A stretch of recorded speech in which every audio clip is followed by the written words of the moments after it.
சமூக ஆர்வலரான அன்னை வி.ஜி. சரவணன் அவர்கள் கடந்த 4 ஆண்டுகளுக்கும் மேலாக சிறுவைகுண்ட தொகுதி மற்றும் அதன் சுற்று வட்டார பகுதிகளில் உள்ள ஆதரவற்ற ஏழை எளியவர்களுக்கு இல்லம் தேடி இரவு உணவு திட்டத்தை ஏற்படுத்தி உணவு வழங்கி வருகிறார்.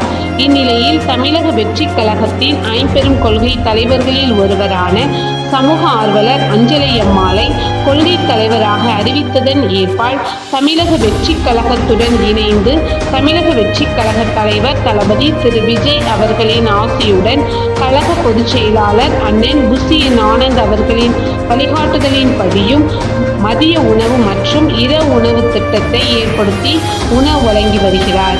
28/7/2025 என்று சிறுவைகுண்டம், கோட்டைக்காடு, உண்டியலூர், ஏரல், கீழமங்கலக்குறிச்சி ஆகிய பகுதிகளில் உள்ள ஆதரவற்ற ஏழை எளியவர்களுக்கு மதிய உணவும், அண்ணா நகர், கொட்டாரக்குறிச்சி, ஆறுமுகமங்கலம், அரசங்குளம், மாரமங்கலம், இடையற்காடு, தளவாய்புரம், சம்படி காலனி, மேலச்சம்படி மற்றும் அதன் சுற்று வட்டார பகுதிகளில் உள்ள ஏழை எளியவர்களுக்கு இரவு உணவும் தமிழக வெற்றிக் கழகம் தூத்துக்குடி மேற்கு மாவட்டம் சமூக ஆர்வலரான அன்னை வி.ஜி. சரவணன் அவர்களின் சார்பில் இன்று 205 நபர்களுக்கு உணவு வழங்கப்பட்டது.